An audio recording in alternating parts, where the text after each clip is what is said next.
আজ বাদে কাল শিবরাত্রি, তাই আজকে খুব সহজ আর নিরামিষ বানাবো পনিরের পরোটা। প্রথমেই পনিরটাকে ভালো করে গুঁড়ো করে নিয়েছি, এর মধ্যে কাঁচা লঙ্কা ধনেপাতা দেবো।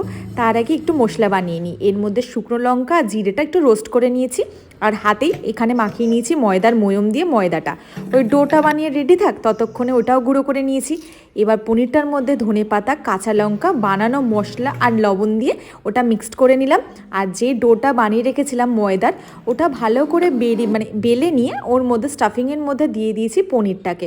খুব সহজ, কোনো তামঝাম নেই। আর আজকে যেহেতু নিরামিষ খাবো, এই খাবারটা আমার পারফেক্ট লেগেছে। তো তোমরাও জানিও তোমাদের এই খাবারগুলো কেমন লাগে। এবার চলো, তার আগে একটু তাওয়াতে দিয়ে এপিট ওপিট করে সেকে পরোটাটাকে তেল দিয়ে ভালো করে ভেজে নিয়েছি। আর তার সাথে ভাবলাম একটু কফি করে নিই, কারণ আজকের দিনটাই, কালকে তো পুরো নিরামিষও না, উপোস থাকবে। যাই হোক, সাথে থাকলো গরম কফি আর এই স্টাফড ভালা পনিরের পরোটা। কেমন লাগলো আজকের ভিডিওটা তোমরা